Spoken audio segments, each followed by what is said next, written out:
पुढच्या घडामोडीकडे विलासराव देशमुखांवरील वक्तव्यावरून रवींद्र चव्हाण यांनी दिलगिरी व्यक्त केली। देशमुख बंधूंच्या भावना दुखावल्या असतील तर दिलगिरी व्यक्त करतो असं रवींद्र चव्हाण यांनी म्हटलंय। याआधी लातूर शहरातून विलासराव देशमुख यांच्या आठवणी पुसल्या जातील असं वक्तव्य रवींद्र चव्हाण यांनी केलं होतं।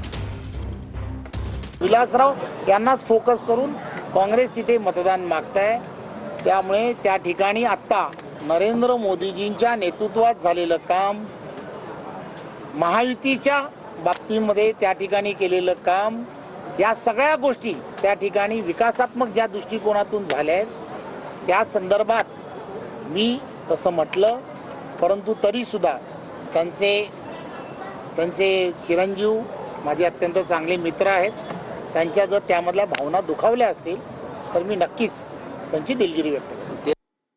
तर ही दिलगिरी व्यक्त करण्याआधी लातूरमध्ये बोलताना लातूर शहरातून विलासराव देशमुख यांच्या आठवणी पुसल्या जातील असं रवींद्र चव्हाण यांनी म्हटलं होतं। कार्यकर्त्यांच्या मेळाव्यात त्यांनी हे वक्तव्य केलं होतं।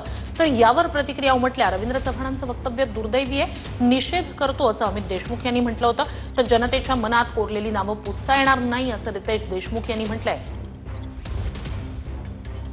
भारतीय जनता पार्टीचा खरं तर आपल्या सर्वांचा उत्साह बघितल्यानंतर लक्षात येत आहे की 100% विलासरावांच्या आठवणी या शहरातून नक्कीच पुसल्या जातील, यात काही शंका नाही।